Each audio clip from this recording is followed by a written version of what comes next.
நம்ம ஊர்ல பட்டாடை பலகாரம் பட்டிமன்றம் அப்படின்னு வந்துருச்சு. அது தமிழ்நாட்டில் ஒவ்வொரு சேனல், இப்போ யூடியூப் சேனல் வந்த பிறகு யார் வேணாலும் என்ன வேணாலும் பேசலாம். தமிழ் மக்களின் பண்பாட்டு மாறி இருக்கிறது. அது ரொம்ப உண்மை.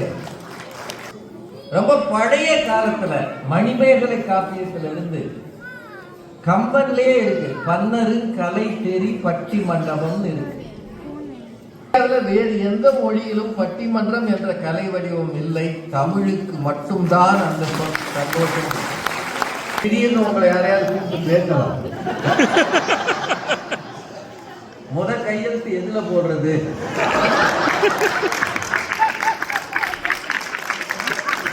கூட்டலாமா குறைக்கலாமா? காசால நடக்கிற சண்டையை நிறுத்திட்ட பாத்தீங்களா? இது ஏதாவது அவர் உங்ககிட்ட ஆலோசனை கேட்கலாம். அப்படி ஏதாவது வந்தது. சினிமாவில் சொல்லுவாங்கல்ல, 10 பைசாக்கு நடிக்க சொன்னா 10 ரூபாய்க்கு நடிக்கிறாங்க.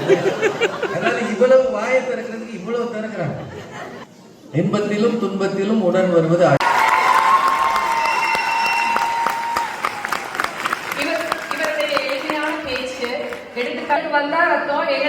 தக்காளி சட்னியா என் சொற்றொடர் மிகவும் பிரசித்தமானது.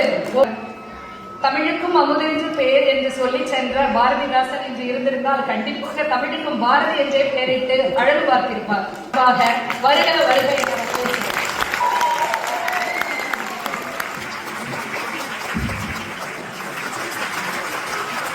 டிக்கெட் எடுத்து கூட அடுத்த நாள் அங்க இருக்கணும்னு தோணுது. இதுதான் உண்மை. இதற்கு மேல் தீர்ப்பு தேவையில்லை.